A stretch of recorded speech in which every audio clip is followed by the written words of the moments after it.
இயேசு கிறிஸ்துவின் நாமத்தினாலே இந்த காலை வேளையில கூடி வந்திருக்கிற உங்கள் ஒவ்வொருவரையும் அன்போடு கூட நான் வாழ்த்துகிறேன். இந்த நாளிலும் தேவனுடைய கிருபையும் இரக்கமும் நம் மேல் இருக்கிறபடியினால் ஒவ்வொரு நாளும் அவர் நம்மை அழகாய் நடத்தி கொண்டு வருகிறார். நம் குடும்பத்தை அவர் நடத்தி கொண்டு வருகிறார். நம் பிள்ளைகளை அவர் நடத்தி கொண்டு வருகிறார். இது எல்லாமே இது தேவனுடைய ஈவுகளாய் நம்ம ஒவ்வொரு நாளும் நம்ம வாழ்க்கையில அனுபவித்து கொண்டிருக்கிற நன்மைகள். இந்த நன்மைகளுக்காக நாம் ஒவ்வொரு நொடி பொழுதும் நன்றி செலுத்த நம்ம கடமைப்பட்டிருக்கிறோம். நன்றி அறிதல் உள்ளவர்களாயும் இருங்கள் என்று சொல்லி வேதம் சொல்லுது. இந்த நன்றி அறிதல் அப்படிங்கிறது ஒரு நாளையில ஒரு நேரம் நன்றி செலுத்துறது இல்ல.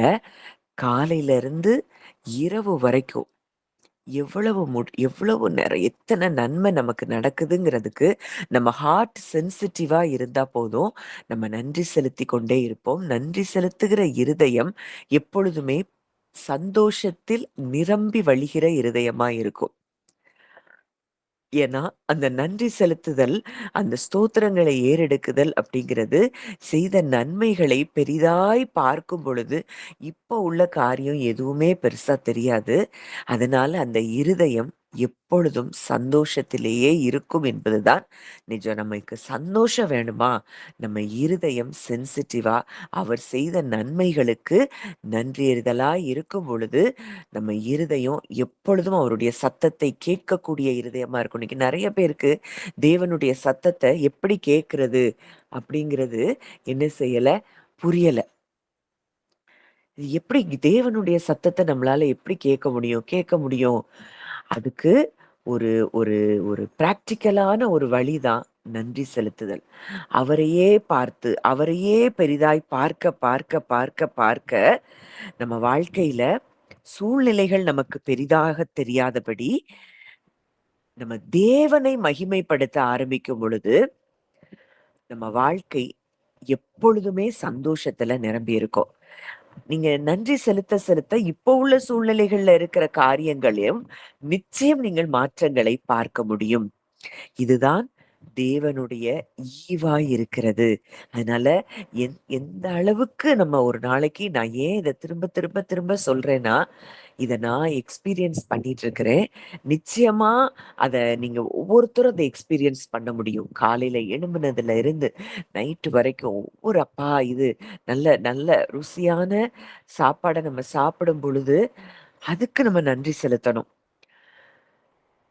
ஒவ்வொரு சின்ன காரியத்துல இருந்து பெரிய நல்ல தூக்குனா நல்லா தூங்கி எழும்புனோமா, இந்த தூக்கம் இல்லாதபடிக்கு எத்தனையோ பேர் உலகத்துல கஷ்டப்படுறாங்க. அதுக்குன்னு ஸ்லீப்பிங் பில்ஸ் போட்டு, ஸ்லீப்பிங் பில் போடலன்னா தூங்க முடியாதபடி கஷ்டப்படுறவங்க எத்தனையோ பேர் இருக்காங்க. ஆனா அவர் நமக்கு சுகமான ஒரு தூக்கத்த அவர் நமக்கு தர்றாரா? அப்பா இன்னைக்கு நல்ல சுகமா நான் தூங்கி முழிச்சேன். இப்படி அவருக்கு ஒவ்வொரு சின்ன விஷயத்துல இருந்து எத்தனையோ விஷயங்கள் இருக்கு நன்றி செலுத்துறதுக்கு. ஆனா, இது எதுவுமே நம்ம நினைவு கூரல. எந்த ஒரு இருதயம் அது தேவனுக்கு சென்சிட்டிவா இருக்குதோ, அந்த இருதயம் நன்றி செலுத்திக் கொண்டே இருக்கும். சூழ்நிலைய பார்க்காது, மற்றவங்கள பார்க்காது. தேவன மாத்திரம் தான் அந்த இருதயம் பெரிதாய் பார்க்கும். அப்படிப்பட்ட இருதயம் உடையவர்கள் தேவனை தேவனுடைய சந்தோஷத்திலே எப்பொழுதும் நிலைத்திருப்பார்கள். அது அவங்க தான் கர்த்தருக்குள் சந்தோஷமா இருக்க முடியும். இது நான் பிராக்டிகலா நான் பார்க்கிற காரியம்.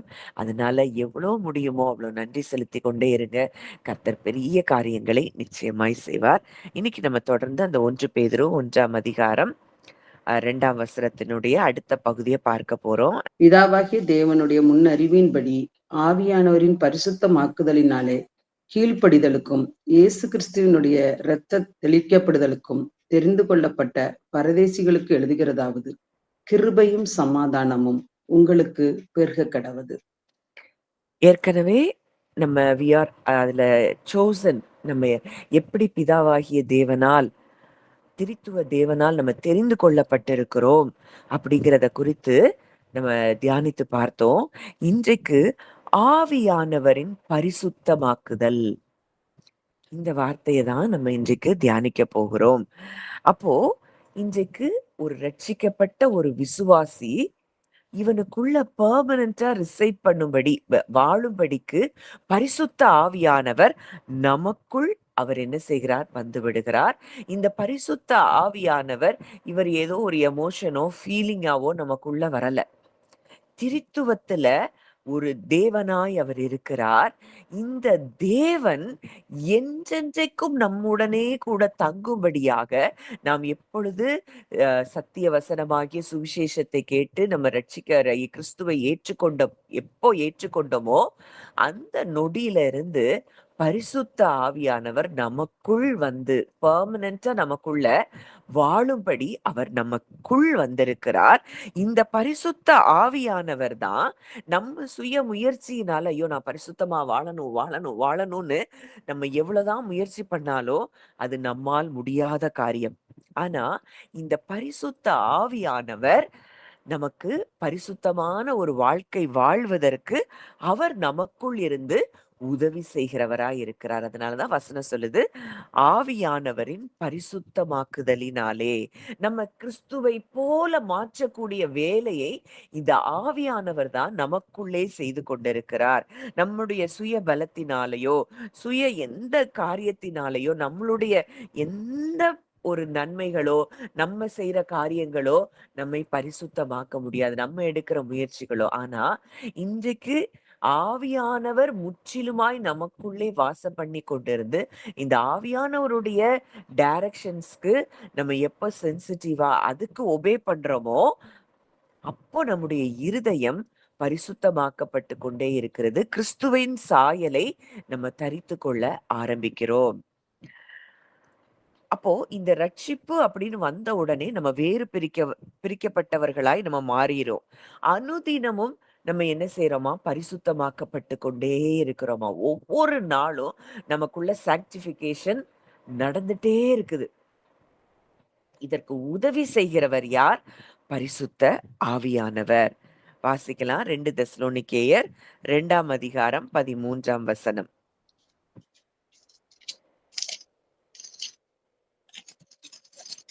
2 தெசலோனிக்கேயர் 2:13. கர்த்தருக்கு பிரியமான சகோதரரே, நீங்கள் ஆவியினாலே பரிசுத்தமாக்கப்படுகிறதுனாலும் சத்தியத்தை விசுவாசிக்கிறதினாலும் ரட்சிப்படையும்படிக்கு ஆதி முதல் தேவன் உங்களை தெரிந்து கொண்டபடியினாலே நாங்கள் உங்களை குறித்து எப்பொழுதும் தேவனை ஸ்தோத்தரிக்க கடனாளிகளாயிருக்கிறோம். கர்த்தருக்கு பிரியமான சகோதரரே, நீங்கள் ஆவியினாலே பரிசுத்தமாக்கப்படுகிறதினாலும். அப்போ நம்மள பரிசுத்தமாக்குகிறவர் யார்? நமக்குள்ளே இருக்கிற ஆவியானவர். இன்னைக்கு அவர் இல்லைன்னா இந்த இடத்துல நம்ம இந்த வார்த்தையை உட்கார்ந்து கேட்டுக்கொண்டே இருக்க மாட்டோம். உலக பிரகாரமாக தான் நம்ம வாழ்ந்துட்டு இருப்போம்.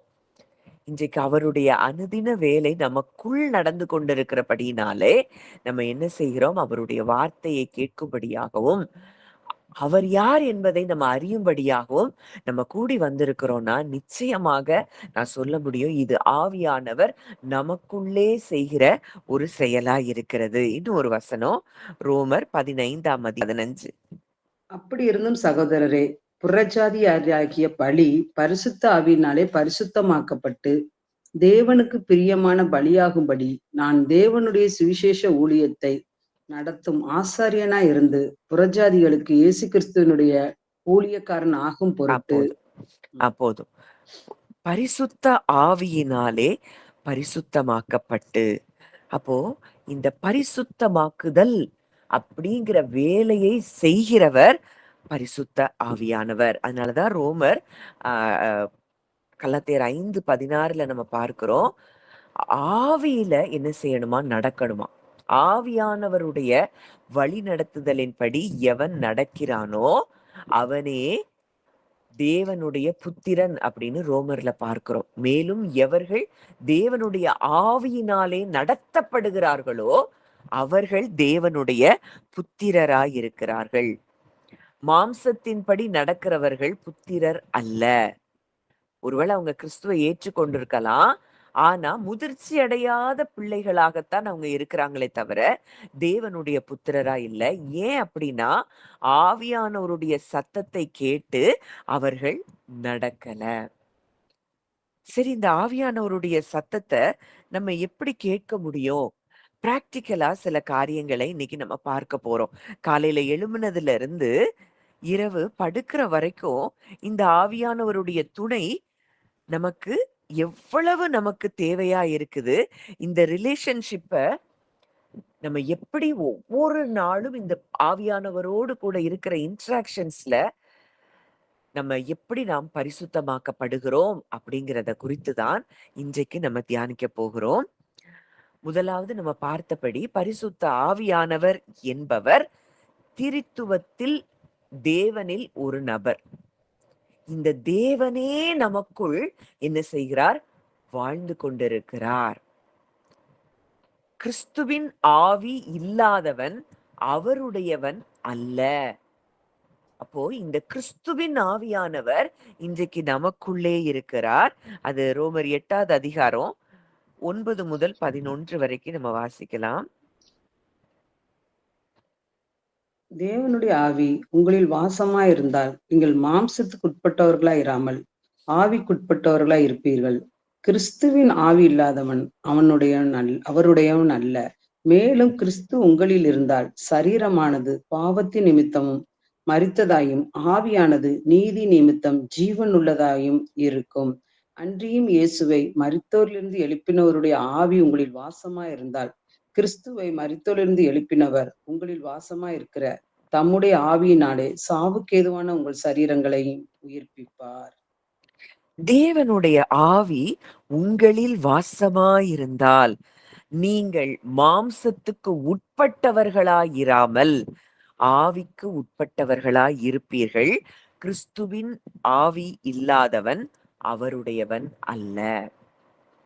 அப்போ இன்னைக்கு மாம்சத்துக்கு உட்பட்டவர்களாய் நம்ம இருக்கிறோம்னா, மனுஷனை போல சிந்திக்கிறவர்கள் மாம்சத்துக்கு உட்பட்டவர்கள். அப்போ தேவனுடைய ஆவி நமக்குள்ள வாசமா இருந்தால் என்ன அர்த்தம் அப்படின்னா, தேவனுடைய சத்தத்தை நாம் தெளிவாய் கேட்க முடியும். அந்த ஆவியானவர் தேவனுடைய சகல ஆழங்களையும் அறிந்திருக்கிறவர்.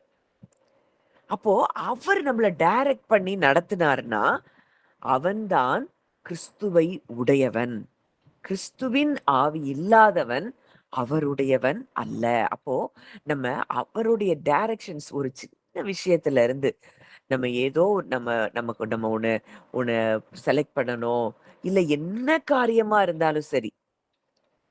எலியேசர் ஆபிரகாமினுடைய ஈசாக்குக்கு பெண் பார்க்க போகும் பொழுது அழகா ஜெபம் பண்ணிட்டு போறாரு. ஆண்டவரே நீர் என்னை நேர் பாதையில நடத்தும் அப்படின்னு சொல்லி ஜெபம் பண்ணிட்டு அங்க ஆபிரகாம் சொல்றாரு, கர்த்தர் உனக்கு நேர் பாதையில போகும்படி அவர் உனக்கு முன்பாக தூதனை அனுப்புவாராகங்கிறாரு. அழகா அவர் தன் எஜமானுடைய குமாரனுக்கு எந்த பெண்ணு தேவன் நியமித்திருக்கிறாரோ அதை கண்டுபிடிக்கும்படிக்கு தேவன் உதவி செய்தார். காரணம் என்னன்னா, அவர் ஒவ்வொரு அடையாளமா கேட்டு அந்த பெண்ணை அவர் கண்டுபிடிக்கிறத நம்ம பார்க்கிறோம். இன்னைக்கு நமக்குள்ளேயே பரிசுத்த ஆவியானவர் இருக்கிறார். ஆனா, நம்ம சின்ன விஷயமோ, பெரிய விஷயமோ அவர்கிட்ட நம்ம முதலாவது போகிறோமா? இந்த பரிசுத்த ஆவியானவர் என்பவர் ஒரு நபரா இருக்கிறார். அது ஏதோ ஒரு சக்தி கிடையாது.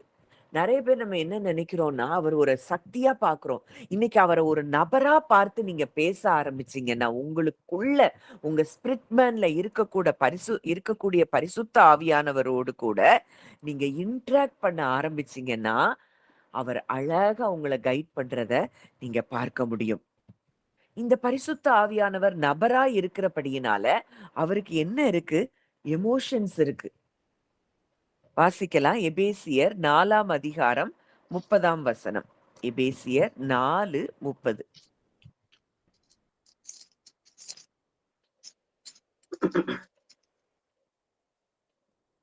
அன்றியும் நீங்கள் மீட்கப்படும் நாளுக்கென்று முத்திரையாக பெற்ற தேவனுடைய பரிசுத்த ஆவியை துக்கப்படுத்தாதிருங்கள். இந்த பரிசுத்த ஆவியானவர் என்பவர் ஒரு நபரா இருக்கிறதை எப்படி அறிந்து கொள்ளலாம்? அவருக்கு என்ன இருக்கு? ஃபீலிங்ஸ் இருக்கு, எமோஷன்ஸ் இருக்கு. நீங்கள் மீட்கப்படும் நாளுக்கென்று முத்திரையாக பெற்ற தேவனுடைய பரிசுத்த ஆவியை துக்கப்படுத்தாதிருங்கள். நம்ம முத்திரையாக பரிசுத்த ஆவியானவரை பெற்றிருக்கிறோமா? எப்படி நாம் தேவனுடைய பிள்ளைகள் என்பதற்கு அவர் நம்ம முத்திரையிட்டு இருக்கிறார். நம்ம சீல் பண்ணி இருக்கிறார் பரிசுத்த ஆவியானவர் மூலமாய்.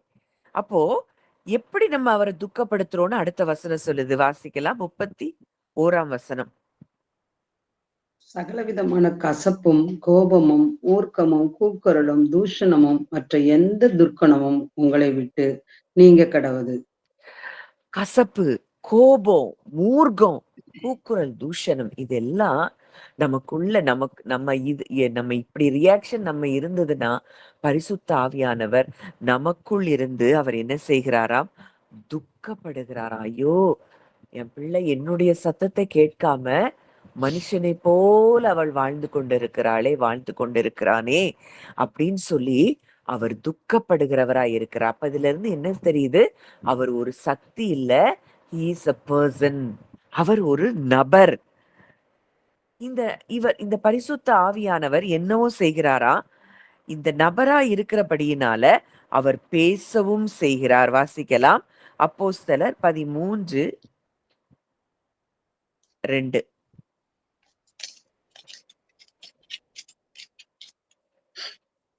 அவர்கள் கர்த்தருக்கு ஆராதனை செய்து உபவாசித்துக் கொண்டிருக்கிற போது, பர்னபாவையும் சவுலையும் நான் அழைத்த ஊழியத்துக்காக அவர்களை பிரித்து விடுங்கள் என்று பரிசுத்த ஆவியானவர் திருவுளம் பற்றினார். இங்க தெளிவா ஆதி அப்போஸ்தலர்கள்லாம் தேவனுடைய சத்தத்தை கேட்டு ஒவ்வொரு காரியத்தையும் செய்கிறதை நம்ம பார்க்கிறோம். அவங்க தேவனுக்கு ஆராதனை செய்து உபவாசித்து கொண்டிருக்கும் பொழுது தெளிவா பரிசுத்த ஆவியானவர் அவங்களோடு பேசுறாரு. பர்னபாவையும் சவுலையும் நான் அழைத்த ஊழியத்துக்காக அவர்களை பிரித்து விடுங்கள் என்று பரிசுத்த ஆவியானவர் திருவுளம் பற்றினார். இன்னைக்கு ஆவியானவருடைய சத்தம் எப்படி இருக்கும்னு சொல்லி தெளிவாய் நமக்கு புரியாததுனால எதெல்லாமோ ஆவியானவருடைய சத்தமாய் நம்ம நினைத்து கொண்டு இருக்கிறோம். இன்னைக்கு பயமுறுத்துகிற பிரசங்கங்கள் தான் இதுதான் கண்டிப்பு பிரசங்கம் இதுதான் அப்படின்னு சொல்லி இங்க வேதம் நம்மளை குறித்து என்ன சொல்லுதுங்கிறதெல்லாம் பார்க்கல. ஆனால் சுவிசேஷம் திரிக்கப்பட்டு தவறாய் போதிக்கப்படுகிறது. அது கரெக்டா நமக்கு தெரியுது. காரணம் என்ன அப்படின்னா, இந்த பரிசுத்த ஆவியானவருடைய சத்தத்தை நம்ம தெளிவா கேட்கல. வேதத்தையும் நம்ம தியானிக்கல. அதனால் வேதத்தை தியானிச்சாலும் புரியல. இதெல்லாம் நமக்குள்ள நடந்தபடியினாலே நம்ம எப்படி இருக்கிறோம்? பரிசுத்த ஆவியானவருடைய சத்தத்தை நம்ம கேட்காமல் இருக்கிறோம். அடுத்தது இந்த பரிசுத்த ஆவியானவர் நமக்குள்ள இருந்து செய்கிற காரியங்கள் நம்ம பார்க்கிறோம். 1 கொரிந்தியர் 12ஆம் அதிகாரம் 11ஆம் வசனத்துல 1 கொரிந்தியர் 12:11. இவைகள் எல்லாம் அந்த ஒரே ஆவியானவர் நடப்பித்து தமது சித்தத்தின்படி அவனுக்கு பகிர்ந்து கொடுக்கிறார். ஆவியானவர் என்ன செய்கிறாரா? வரங்களை பகிர்ந்து கொடுக்கிறவராய் இருக்கிறார். ஒரே ஆவியானவர் நடப்பித்து நமக்குள்ள இன்னைக்கு வல்லமை வரங்கள் செயல்படுதுன்னா இந்த பரிசுத்த ஆவியானவர் மூலமாகத்தான் நமக்குள் இருந்து இந்த வல்லமையும் வரங்களும் செயல்பட்டு கொண்டிருக்கிறது. அப்போ கிறிஸ்டியானிட்டி அப்படின்னாலே அது ஒரு ரிலிஜியன் கிடையாது. முதல்ல அத புரியணும். இதை ஒரு மதமாய் நம்ம பார்ப்போம்னா அவர்தான் வழி. உலகத்துல ரிலிஜியன்ங்கிறது ஒண்ணுமே இல்ல. அவர் சொல்லிட்டார், என்னை அல்லாமல் ஒருவனும் பிதாவின் இடத்தில் வரான். அந்த வசனத்தையே தப்பா புரிஞ்சுகிட்ட நாட்கள் எத்தனை இருக்கு. என்னை அல்லாமல் ஒருத்தர் பரலோகத்துக்கு வர முடியாதுன்னு புரிஞ்சு நம்ம அந்த வசனங்கள் எல்லாம் வாசித்து நம்ம பயந்து கொண்டு இருந்தோம். அப்போ கிறிஸ்டியானிட்டி அப்படின்னா தேவனுக்காக வாழ்வது அப்படிங்கிறத விட தேவனோடு கூட வாழ்வது.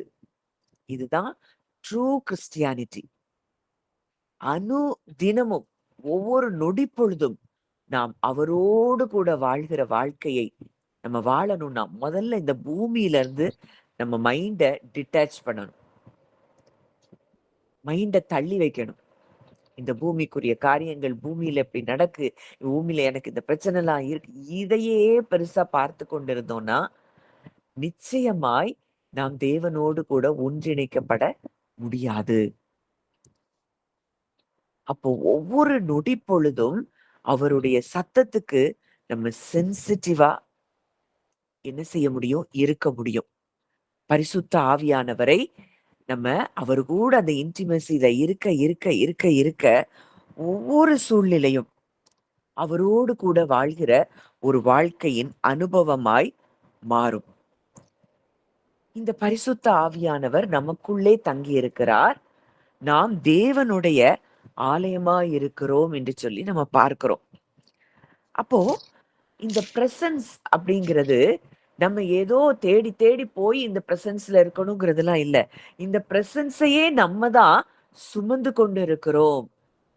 தேவனுடைய பிரசன்ஸ நம்ம தான் சுமந்து கொண்டு இருக்கிறோம்.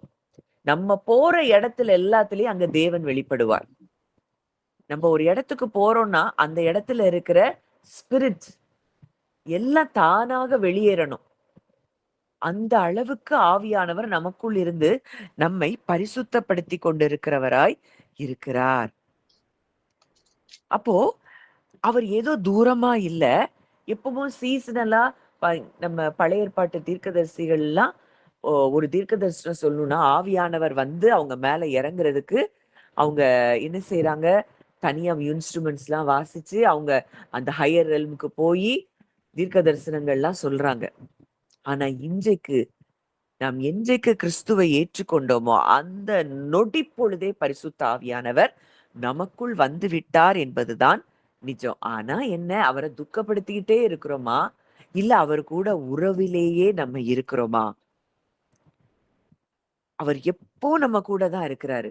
அதனால இந்த ரிலீஜியஸ் மைண்ட் செட்ட விட்டு நம்ம என்ன செய்யணும்? வெளிய வரணும். நான் தேவன தேடணும். நான் அவர கண்டுபிடிச்சு அவர தேடி தேடி அவர கண்டுபிடிக்கணும். கண்டிப்பா கர்த்தர தேடணும். ஆனா அது எப்படி இருக்கணும்? அவரும் நானும் தூரமா இல்லை. அவர் ஏற்கனவே எனக்குள் இருக்கிறார். அவருக்குள்ள தான் நான் இருக்கிறேன்.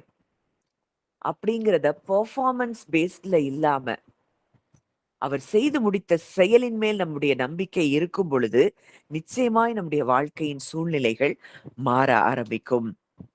அடுத்ததா நம்ம பார்க்கிறோம், அந்த பரிசுத்த ஆவியானவருடைய அந்யோன்ய ஐக்கியம். அவர் கூட தினந்தோறும் நம்ம பேசணும். பரிசுத்த ஆவியானவரே, நீங்க எனக்கு தாய போல இருக்கிறீங்க. நீங்க என்னைய ஒவ்வொரு சூழ்நிலையிலயும் என்னைய தேற்றி நடத்தி வருகிறத நான் பார்க்கிறேன். அப்படின்னு சொல்லி ஒவ்வொரு சின்ன விஷயத்துல இருந்து பெரிய விஷயம் வரைக்கும் அவரோடு கூட நம்ம உறவிலே இருக்க வேண்டும். பேசிட்டே இருக்கணும் பரிசுத்த ஆவியானவர் கூட. அவருடைய ஒப்பீனியன கேட்கணும். இந்த இந்த காரியம் இப்படி இருக்கு. இத குறித்து உங்க ஒப்பீனியன் என்ன ஆண்டவரே? அப்படின்னு ஆவியானவர்கிட்ட நம்ம கேட்க வேண்டிய இடத்துல இருக்கிறோம். நம்ம எந்த முடிவுகளை எடுத்தாலும் பரிசுத்த ஆவியானவர் துணையோடு தான் அந்த முடிவுகளை நம்ம எடுக்கணும். அடிக்கடியாய் பரிசுத்த ஆவியானவருக்கு நன்றி சொல்லிக் கொண்டே இருக்கணும். என்னுடைய வார்த்தைகள் உமக்கு பிரியமா இருக்கட்டும். என்னுடைய தியானங்கள் உமக்கு பிரியமா இருக்கட்டும். அப்படின்னு சொல்லி நம்ம என்ன சொல்லணும்? அவரோடு கூட உறவிலே நம்ம என்றென்றைக்கும் நிற்கும்போது, நம்ம சந்தோஷத்தின் வாழ்க்கையை நிச்சயமாய் நம்ம அனுபவிக்க முடியும். நம்ம ஏற்கனவே இயேசு கிறிஸ்து சொல்லியிருக்கிறார் யோவான் 10ல என் ஆடுகள் என் சத்தத்தை கேட்கிறது. இந்த பரிசுத்த ஆவியானவர் எப்படி பேசுவாரு நம்ம கூட?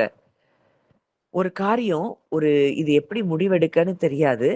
ஆனா, அந்த சூழ்நிலைகள்ல ஏதோ ஒரு காரியம் நமக்கு ஒரு சமாதானத்த குடுக்கும்.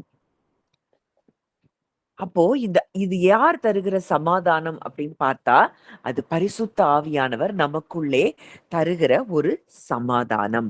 அதனால தான் ரோமர்ல நம்ம பார்க்கிறோம், பரிசுத்த ஆவியின் பலத்தினாலே நம்பிக்கை பெருகும்படிக்கு, நம்பிக்கையின் தேவன் விசுவாசத்தினால் உண்டாகும் எல்லாவித சந்தோஷத்தினாலும், சமாதானத்தினாலும் உங்களை நிரப்புவாராக.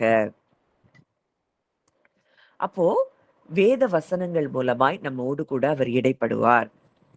நம்ம திடீர்னு ஏதோ ஒரு வார்த்தை கேட்கணும்னு தோணும். நம்ம யூடியூப திறந்து பார்த்தா ஏதோ ஒரு வார்த்தை நமக்கு நேராய் வரும். இதெல்லாம் பரிசுத்த ஆவியானவருடைய செயல். அவரு அவரு ரொம்ப ஜென்டிலா நம்ம கூட அவர் பேசிக்கிட்டே இருக்கிறாரு. அதுக்கு நம்முடைய செவிகள் திறந்திருக்க வேண்டும். அப்போ இந்த பரிசுத்த ஆவியானவருக்குள்ள இருந்து நம்ம எப்படி கிறிஸ்துவின் சாயலாய் மாறுவது அப்படின்னு பார்த்தோம்னா, உடனடியாக பரிசுத்த ஆவியானவருடைய சத்தத்துக்கு நம்ம எப்போ உடனடியா நம்ம கீழ்ப்படுகிறோமோ, வேத வசனங்களையே தியானித்துக் கொண்டு இருக்கிறோமோ,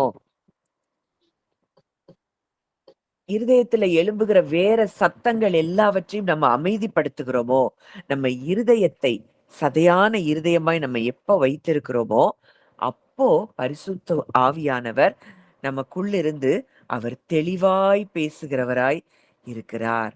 இன்னைக்கு இப்படி ஒரு வாழ்க்கையை நம்ம அனுபவிக்கணும் அப்படிங்கிறதுக்காக தான் தேவன் பரிசுத்த ஆவியானவரை அவர் நமக்கு தந்திருக்கிறார். இயேசு சொல்றாரு, நான் போனாதான் அந்த தேற்றரவாளன இங்க அனுப்ப முடியும். அவர் உங்களை சகல சத்தியத்துக்குள்ளும் வழி நடத்துவார். இதெல்லாம் இயேசு கிறிஸ்து சொன்ன காரியங்கள். அப்போ இந்த கீழ்ப்படிதல் பரிசுத்த ஆவியானவருடைய சத்தத்துக்கு நம்ம எவ்வளவு தூரம் கீழ்ப்படுகிறோமோ, அவ்வளவு தூரம் அவருடைய சத்தத்தை நம்ம தெளிவாய் கேட்கிறவர்களாய் மாற ஆரம்பிப்போம். கீழ்ப்படிதல் அப்படிங்கிறது மிகவும் முக்கியம்.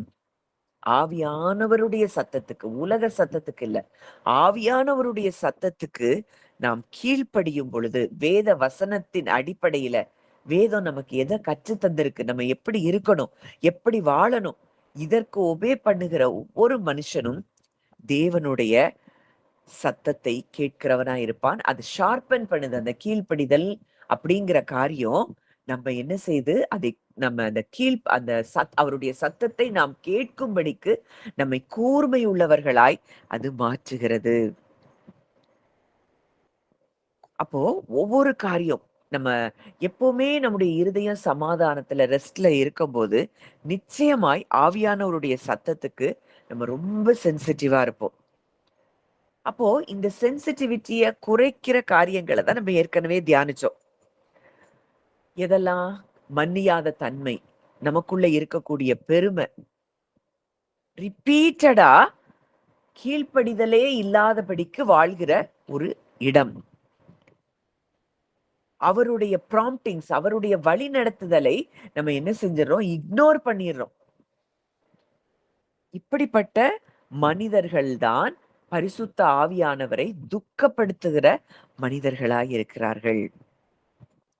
அப்போ எதை ஆவியானவருடைய சத்தத்துக்கு நம்மள சென்சிட்டிவ் ஆக்குது அப்படின்னு சொல்லி பார்க்கும் பொழுது, மனம் தேவனுக்கு நேராய் திரும்புகிற ஒரு காரியம் நமக்குள் இருந்தால்தான்.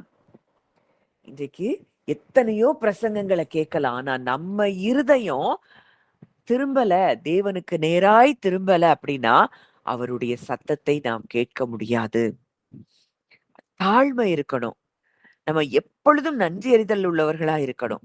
எப்பொழுதும் அமர்ந்திருக்கிறவர்களாய் நம்ம இருக்கணும். அப்போ இப்படிப்பட்ட மனிதர்கள் பரிசுத்த ஆவியானவரால் என்ன செய்றாங்களாம்? பரிசுத்தமாக்கப்படுகிறார்களாம். அப்போ ஒவ்வொரு ஸ்டெப் பை ஸ்டெப்பா நம்ம என்ன செய்யணும்? அவருடைய சத்தத்தை கேட்டு நம்முடைய நடைகளை உறுதிப்படுத்துகிறவர் தேவனே அப்படின்னு சொல்லி இருக்கு. அப்ப நம்ம வாழ்க்கையின் ஒவ்வொரு அடி எடுத்து வைக்கும் பொழுதும் அவரோடு கூட உறவுல இருந்து செய்கிற காரியம் அது ஆச்சரியமானதாய் இருக்கும். அப்போ ஆவியானவர்ட்ட சொல்லணும், ஆவியானவரே என்னுடைய தாட்ஸ், என்னுடைய எமோஷன்ஸ், என்னுடைய திட்டங்கள் எல்லாத்தையும் உங்ககிட்ட ஒப்பு கொடுத்துறேன். நீங்க என்னைய எப்படி கைட் பண்றீங்களோ அப்படி நான் நடக்கிறேன் என்று சொல்லி அவரிடத்துல நம்ம ஒப்பு கொடுக்க கடமைப்பட்டிருக்கிறோம். ஆவியானவர் நம்முடைய பலவீனங்களில் நமக்காக வேண்டுதல் செய்கிறவர்களாய் இருக்கிறார்.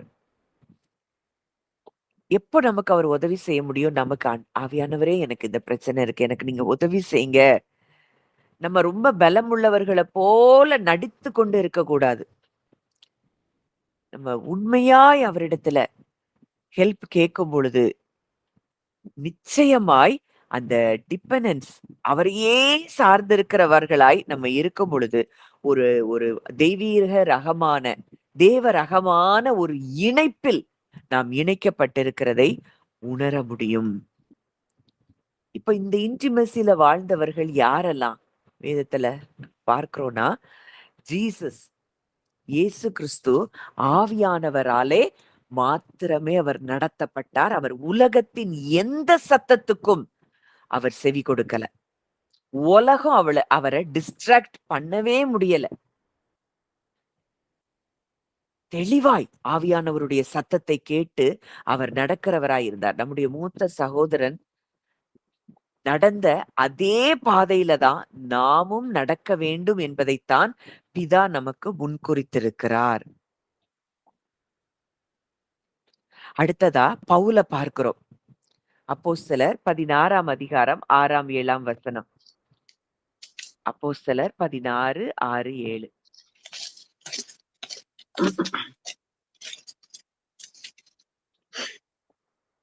அவர்கள் பிரிகியா கலைத்தியா நாடுகளை கடந்து போன போது ஆசியாவிலே வசனத்தை சொல்லாதபடிக்கு பரிசுத்த ஆவியினாலே தடை பண்ணப்பட்டு மீசியா தேசம் மட்டும் வந்து பித்தேனியா நாட்டுக்கு போக பிரயத்தனம் பண்ணினார்கள். ஆவியானவரோ அவர்களை போக ஒட்டாதிருந்தார். எங்க போகணும், எங்க வரணும், எந்த இடத்துல யார்கிட்ட போய் பேசணும், யாருக்கு சுவிசேஷம் சொல்லணும், எல்லாவற்றையும் ஆவியானவர் அழகா அங்க கைட் பண்ணுகிறவரா இருந்ததை நம்ம பார்க்கிறோம். இன்னைக்கும் நமக்கு ஒவ்வொரு தீர்மானமும் நமக்கு எழும்புகிற ஒவ்வொரு எண்ணங்களையும் ஆவியானவரே இந்த இடத்துல நான் இப்படி திங்க் பண்றேன் அப்படின்னு சொல்லி நம்முடைய எண்ணங்களை கூட அவர்கிட்ட ஓப்பனா நம்ம ஷேர் பண்ணும்போது நமக்கு உதவி செய்கிற ஒரு நல்ல தேவனாய் அவர் இருக்கிறார். பிலிப்புக்கும் அதே மாதிரிதான் நிறைய டிவைன் என்கவுண்டர்ஸ் அங்க நடக்குது. எல்லாமே பரிசுத்த ஆவியானவருடைய சத்தத்தை கேட்டு அங்க நடக்கிற காரியங்களாய் நம்ம பார்க்கிறோம். அங்க எத்தியோப்பியா தேசத்து அந்த மந்திரி, அந்த ராஜஸ்திரியினுடைய மந்திரி அவர் வண்டியில போயிட்டு இருக்கிறப்போ அவர் புஸ்தகத்தை எடுத்து வாசிக்கிறாரு, ஏசாயா புஸ்தகத்தை. அப்போ ஆவியானவர் சொல்றாரு, நீ போய் அந்த ரதத்துடனே சேர்ந்து கொள். தெளிவா டைரக்ட் பண்றாரு பிலிப்பு. அந்த ரதத்துல ஒருத்தன் இருக்கிறான், நீ அவனோடு சேர்ந்து கொள் அப்படின்னு சொல்லி அழகா கைட் பண்றத நம்ம பார்க்கிறோம். ஆதி அப்போஸ்தல திருச்சபைகள் எல்லாமே பரிசுத்த ஆவியானவரை தெளிவாய் அவர்கள் அறிந்து கொண்டிருந்தார்கள். அவருடைய சத்தத்தை அவர்கள் கேட்டு கொண்டிருந்தத பார்க்கிறோம். அப்போ இன்றைக்கும் இதே ஆவியானவர் தான் நமக்குள்ளேயும் இருக்கிறாரு. பிலிப்புவை மட்டும் தான் டைரக்ட் பண்ணுவாரா? ஜீசஸை மட்டும் தான் டைரக்ட் பண்ணுவாரா? பாலை மட்டும் தான் டைரக்ட் பண்ணுவாரா? நிச்சயமாய் கிடையாது. நம் ஒவ்வொருவரையும் அவர் அழகா நம்மள டைரக்ட் பண்ணி நடத்துகிற ஒரு நல்ல தேவனா இருக்கிறார் என்பதைத்தான் நீங்கள் அறிந்து கொள்ள வேண்டும். அப்போ இதை எப்படி நம்ம செய்ய முடியும்? காலையில எழும்பின உடனே அவருக்கு நம்மை ஒப்பு கொடுத்து அவரை நம்முடைய எல்லா சூழ்நிலைகளிலும் அவரை நம்ம இன்வைட் பண்ணும் பொழுது, ஒரு ஒரு வெளிய போறோமா, எந்த இடத்துக்கு வேலைக்கு போறோமா, இல்ல ஒரு திருமண வீட்டுக்கு போறோமா, எல்லாத்தையுமே அவர்ட்ட சப்மிட் பண்ணிட்டு அவரை அந்த சூழ்நிலைகள்ல நம்ம என்ன செய்யணும்? இன்வைட் பண்ணணும். அடுத்ததா அவர அக்னாலெட்ஜ் பண்ணணும். அவர் எனக்குள்ள இருக்கிறாருங்கிறத நம்ம முதல்ல உணரணும். அப்ப உணரும் பொழுதுதான் அவர் பேசுகிற சத்தத்தை நாம் கேட்க முடியும். அப்போ அடுத்ததா நம்ம அவரை ரிஃப்ளெக்ட் பண்ணணும். அவருக்கு நன்றி செலுத்திக் கொண்டே இருக்கணும். இதெல்லாம் டெய்லி பிராக்டிஸ்க்கு நமக்கு உதவி செய்கிற காரியங்கள். ஏதோ நமக்கு ஒரு நம்மள புஷ் பண்ணி, அப்போ பரிசுத்த ஆவியானவர் he is also a gentle God. நம்ம இததான் நம்மள செய்ய வைக்கணும், இதுதான் உன் வழி, இதுதான் நான் நியமித்திருக்கிற பாதை அப்படின்னு எதையுமே நமக்கு ஃபோர்ஸ் பண்ண மாட்டாரு. நம்ம எவ்வளவுத்துக்கு நம்ம ஹார்ட்ட ஓப்பன் பண்றோமோ, நம்ம எவ்வளவுக்கு கீழ்ப்படுகிறோமோ, அந்த அளவுக்கு அவர் நம்மோடு கூட இடைப்படுகிறவராய் இருக்கிறார். அவர் நம்மோடு கூட நடக்கிறார். நமக்குள்ள இருக்கிற கிறிஸ்துவை அவர் நமக்குள் இருந்து அவர் வெளியே கொண்டு வருகிறவராய் அவர் இருக்கிறதை நம்ம பார்க்கிறோம். தேவனுடைய அன்பை அப்படியே நமக்கு ரியலா காண்பிக்கிறார். அதனாலதான் மேலும் நமக்கு அருளப்பட்ட பரிசுத்த ஆவியினாலே தேவ அன்பு நம்முடைய இருதயங்களில் ஊற்றப்பட்டிருக்கிறபடியால் அந்த நம்பிக்கை நம்மை வெட்கப்படுத்தாதாம். அப்போ நமக்கு அருளப்பட்ட பரிசுத்த ஆவியினாலே தேவனுடைய அன்பு நமக்குள் ஊற்றப்பட்டிருக்கிறது. அந்த அன்பு நமக்கு ஒவ்வொரு நொடி பொழுதும் பிதாவினுடைய அன்பை வெளிப்படுத்தி கொண்டே இருக்கிறதை நம்ம பார்க்கிறோம். அப்போ இந்த கிறிஸ்தவ வாழ்க்கை என்பது நம்ம தனியா வாழ்கிற வாழ்க்கையே அல்ல. நிறைய பேருக்கு ஒரு லோன்லினஸ் ஃபீலிங் இருக்கு. எல்லாரும் இருக்கிறாங்க, ஆனா நான் இந்த சந்தோஷத்தை அனுபவிக்க முடியல அப்படின்னு சொல்றோம். ஆனா கிறிஸ்தவ வாழ்க்கை என்பது தனிமையின் வாழ்க்கை அல்ல.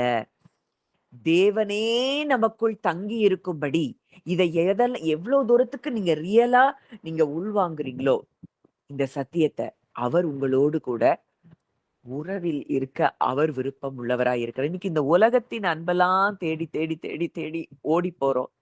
ஆனா உலக மனிதர்கள் ஒரே நிமிஷத்துல நம்மளை புறக்கணித்து தள்ளி விடுகிறத பார்க்கிறோம். ஆனால் இவரோ என்றென்றைக்கும் நம்முடனே கூட இருக்கும்படிக்கு நம்மோடு கூட அவர் வாசம் பண்ணுகிறார். நமக்குள் அவர் இருக்கும் பொழுது இந்த திருத்துவத்தில் ஒரு நபர் தேவன் என்கிறவர் நமக்குள்ளே வாசம் பண்ணி கொண்டிருக்கிறார் என்றால் நம்ம எவ்வளோ ப்ரெஷியஸா நம்ம இருக்கிறோம். அவருடைய பார்வைக்கு நம்ம விலையேற பெற்றவர்களாய் இருக்கிறோம். இன்னைக்கு நம்ம எல்லாம் யாரு? விலையேற பெற்றவர்களாம். அப்படிப்பட்ட பரிசுத்த ஆவியானவருடைய சத்தத்தை நாம் கேட்கிறோமா? இல்ல மாம்சத்தின் சத்தத்தையே கேட்டுக்கொண்டு வாழ்ந்து கொண்டு இருக்கிறோமா? அப்ப பரிசுத்த ஆவியானவரை நம்ம துக்கப்படுத்தாதபடி நம்ம இருக்கிறோமா அப்படிங்கிறது ரொம்ப முக்கியம். அவர் நம்ம கூட பேசுகிறார், நம்மளுக்கு போதித்து அவர் வழி நடத்துகிறவராய் இருக்கிறார். அவர் துக்கப்படுகிறவராய் இருக்கிறார். எப்போ கோபம், கசப்பு, வைராகியம், எரிச்சல் இதெல்லாம் இருக்கும் பொழுது நம்ம அவரை துக்கப்படுத்துறோம். அவர் நம்மை லீட் பண்ணுகிற ஒரு நல்ல தகப்பனாய் இருக்கிறார். அதனால பரிசுத்த ஆவியானவரே, ஒவ்வொரு நொடி பொழுது இன்னைக்கு காலையில எழும்புன உடனே அந்த பரிசுத்த ஆவியானவர் கூட நீங்க பேசுங்க. ஆவியானவரே, இந்த இந்த காரியம் எப்படி இருக்கு, இந்த காரியத்துல இருக்கிற காரியங்கள் எல்லாத்தையும் உமக்கு ஒப்பு கொடுக்கிறேன். என்னுடைய இருதயத்தின் தியானங்களும் என்னுடைய வாயின் வார்த்தைகளும் உமக்கு பிரியமா இருக்கட்டும்ப்பா அப்படின்னு சொல்லி நம்ம வாழ நம்மை ஒப்பு கொடுக்கும் பொழுது இந்த பரிசுத்த ஆவியானவர் நம்மை அழகா கைட் பண்ணுகிறத, சின்ன சின்ன சின்ன காரியங்கள்லயும் அவர் நம்ம கூட இருக்கிறத நம்ம அக்னாலேஜ் பண்ணணும். அது இல்ல அப்படின்னா நம்மளால எதையுமே நம்ம ஒரு உண்மையா நம்ம தேவனை நேசிக்கவும் முடியாது, தேவனுடைய சத்தத்தை நம்ம கேட்கவும் முடியாது. அப்படிப்பட்ட இடத்துலதான் நம்ம வந்துருவோம். ஆனா இன்றைக்கு தேவன் நம்முடைய கண்களை அவர் திறந்திருக்கிறார். நம்மள அழகா வழி நடத்துகிற ஒரு நல்ல தகப்பன். பீ ஸ்டில், நீங்கள் அமர்ந்திருந்து நானே தேவன் என்று அறிந்து கொள்ளுங்கள். எப்படி அறிய முடியும்? நம்ம அமர்ந்திருக்கும் பொழுது இந்த பரிசுத்த ஆவியானவர் தேவனை குறித்ததான காரியங்கள் எல்லாவற்றையும் நமக்குள்ளே வெளிப்படுத்துகிறவராய் அவர் இருக்கிறார். அப்படிப்பட்ட ஒரு பரிசுத்த ஆவியானவரை நம்ம பெற்றிருக்கிறோம். ஆனாலும் இன்னைக்கும் மனிதர்களைப் போல வாழ்ந்து கொண்டிருக்கிறோம்னா, ஒரு சின்ன ஒரு பலவீனம் வரட்டும், உடனே அத குறிச்சு பெருசா திங்க் பண்ணி அது அப்படியா இப்படியான்னு சொல்லி ஆராய்ந்து நமக்கு இருக்கிற அந்த சின்ன பலவீனம் அது சாதாரணமா விட்டுட்டாலே போயிரும். ஆனா நம்ம பெரிசா அதை திங்க் பண்ணி உலக சிஸ்டத்தை நம்ம பெரிதாய் நம்பினபடியினாலே நம்ம இன்னமும் எப்படி இருக்கிறோம்? மனிதர்களைப் போல வாழ்ந்து கொண்டிருக்கிறோம். ஒவ்வொரு சத்தமும் அவருடைய சத்தம் நமக்கு தொனிக்கணும். நமக்குள்ளே அவருடைய சத்தம் தொனித்து கொண்டே இருக்கணும். அப்படிப்பட்ட ஒரு வாழ்க்கை வாழணும்னா காலையில எழும்புனதுல இருந்து இரவு வரைக்கும் ஹோலி ஸ்பிரிட் கூட நீங்க பேசிட்டே இருங்க. உங்க ஸ்பிரிட் மேன்ல அவர் உங்களோடு கூட அவர் ஒன்றாய் இருக்கிறார். கர்த்தரோடே இசைந்திருக்கிறவன் அவரோடே ஒரே ஆவியாய் இருக்கிறான். நீங்க அவர்ட்ட சொல்லிட்டு கொஞ்சம் அமைதலா இருந்து பாருங்க. உங்களுக்குள்ள இருந்து அவர் பேசுகிற சத்தம் உங்க உங்க இருதயத்துல கேட்க ஆரம்பிக்கும். அதுதான் அவர் உங்களுக்கு தருகிற அந்த லீடிங். அதுபடி நீங்க கீழ்ப்படிந்து நடக்கும் பொழுது, நிச்சயமாய் எந்த சூழ்நிலைகளிலும் நாம் ஜெயம் பெறுகிறவர்களாய் இருக்கிறோம் என்பதுதான் நிஜம். அப்போ ஆவியானவராலே நாம் என்ன செய்யப்படுகிறோமாம்? பரிசுத்தமாக்கப்பட்டு கொண்டிருக்கிறோம். எப்படி? அவருடைய சத்தத்தை கேட்பதும், அவருடைய சத்தத்துக்கு கீழ்ப்படிவதும், அவர் என்றென்றைக்கும் நம்முடனே தங்கியிருக்கிறார் என்பதை நம்ம அக்னாலஜ் பண்றது தான் முதல் ஸ்டெப். இப்படி திருத்துவத்துல இருக்கிற ஒரு நபர் என்னோடு கூட இருக்கிறார் அப்படிங்கிறத முதல்ல நீங்க அக்னாலஜ் பண்ணணும். அத உண்மையா பார்க்கணும். அத ரியலா பார்க்கணும். இல்லன்னா 10ஓட ஒரு 11வது பிரசங்கமா இத கேட்டுட்டு நம்ம போயிருவோம். ஆனா, இல்ல உண்மையா எனக்குள்ள ஆவியானவர் இருக்கிறார்ங்கிறத நான் விசுவாசிக்கிறேன்.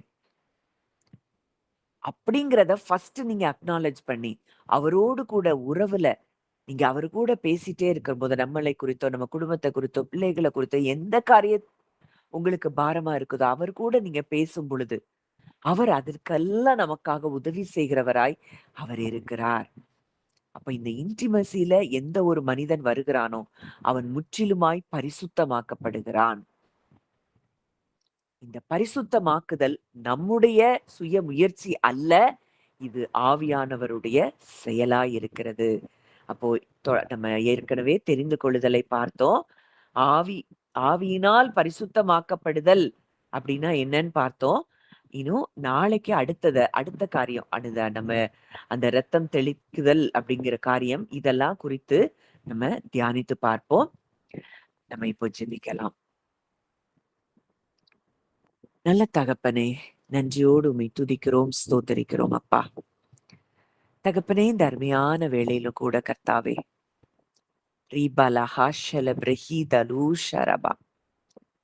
பரிசுத்த ஆவியானவர் இன்றைக்கு எங்களை முற்றிலும் நீர் நிரப்பி இருக்கிறீரப்பா. உம்மால் நாங்கள் நிரப்பப்பட்டு இருக்கிறோம். நிரம்பி வழிகிற பரிசுத்த ஆவியானவருடைய அந்த ஃப்ளோவை எங்களுக்குள்ள நாங்க ஃபீல் பண்றோம்ப்பா. பரிசுத்த ஆவியானவரே, எங்களை வழிநடத்துகிற ஆவியானவரே, உமக்கு நாங்கள் நன்றி செலுத்துகிறோம் அப்பா. இந்த காலை வேளையில எங்க வாழ்க்கையில நீங்க வந்துட்டீங்கப்பா. எங்களுக்குள்ள நீங்க வந்துட்டீங்கப்பா. எங்களை நீங்க வாக்குத்தத்தம் பண்ணப்பட்ட பரிசுத்த ஆவியினாலே நாங்கள் முத்திரையிடப்பட்டிருக்கிறோம் அப்பா. சீல் பண்ணப்பட்டிருக்கிறோம் அப்பா. ஒன்றும் எங்களை அணுகாதபடிக்கு பரலோகம் எங்களை மார்க் பண்ணி வச்சிருக்கிறத நாங்க பார்க்கிறோம்ப்பா. உமக்கு நன்றி செலுத்துகிறோம் ஐயா. ஆவியானவரை இன்னும் உங்க சத்தத்தை நாங்கள் கேட்கும்படிக்கு எங்கள் காதுகள் அது சென்சிட்டிவா மாறட்டும்ப்பா. எங்களுடைய ஆவிக்குரிய காதுகள் அது திறக்கப்படுவதாக. அப்பா, ஒவ்வொரு உம்முடைய சத்தத்துக்கும் நாங்கள் கீழ்ப்படியும்படி எங்களை நாங்கள் ஒப்பு கொடுக்கிறோம் அப்பா. பல நேரங்கள்ல உங்க சத்தத்தை நாங்க கேட்கறதும் இல்ல, உங்க சத்தத்துக்கு நாங்க கீழ்ப்படிகிறதும் இல்லப்பா. தயவாய் எங்களுக்கு மன்னிக்கும்படிக்கு நாங்கள் ஜெபிக்கிறோம். உங்களை துக்கப்படுத்தின நாட்கள் எத்தனையோ இருக்குதுப்பா. கசப்பு, கோபம், வெறுப்பு, தூஷணம் இதெல்லாம் உங்களை துக்கப்படுத்தி இருக்கிறதை நாங்கள் பார்க்கிறோம் அப்பா. எங்களை தயவாய் நீர் மன்னிக்கும்படி நாங்கள் ஜெபிக்கிறோம். இந்த உலகத்தின் மற்ற காரியங்கள் எதுவும் எங்களை டிஸ்ட்ராக்ட் பண்ணாதபடி உங்க சத்தத்தையே நாங்க கேட்டு உங்க பாதையிலேயே நாங்க நடக்க ஆவியானவரே எங்களுக்கு கிருபை தாங்க. அப்பா, உமக்கு நாங்கள் நன்றி செலுத்துகிறோம். நன்றி செலுத்துகிறோம் அப்பா. சோதனை நின்று எங்களை ரட்சிக்க வல்லமையுள்ளவர் நீர் மாத்திரமே. அதை ஆழமாய் இன்றைக்கு நாங்கள் அறிய நீர் உதவி செய்தீரப்பா. உம்முடைய கரத்திலே எங்களை தாழ்த்தி ஒப்பு கொடுக்கிறோம். ஆவியானவரே, நீர் எங்களை அப்பா முற்றிலுமாய் நீர் எங்களை ஆளுகை செய்யும்படி உம்முடைய ஆளுகைக்கு எங்களை நாங்கள் ஒப்பு கொடுக்கிறோம். உம்முடைய கரங்களிலே ஒப்பு கொடுக்கிறோம். அப்பா, இன்றைக்கும் ஆவியானவராலே நாங்கள் பரிசுத்தமாக்கப்பட்டு கொண்டிருக்கிறதை நாங்கள் விசுவாசிக்கிறோம் தகப்பனே. உமக்கு நன்றி செலுத்துகிறோம். உம்முடைய கரங்களிலே எங்களை தாழ்த்தி ஒப்புக் கொடுக்கிறோம். அந்த ஒவ்வொருவருக்குள்ளும் விதைக்கப்பட்ட இந்த வார்த்தை அது 100 மடங்கு பலன் தரும்படி நான் ஜெபிக்கிறேன். அப்பா, உம்முடைய கரங்களிலே எங்களை தாழ்த்தி ஒப்புக் கொடுக்கிறோம். காத்துக்கொள்ளும், வழி நடத்தும். இயேசுவின் மூலம் கேட்கிறோம் ஜீவனுள்ள நல்ல பிதாவே. ஆமென், ஆமென்.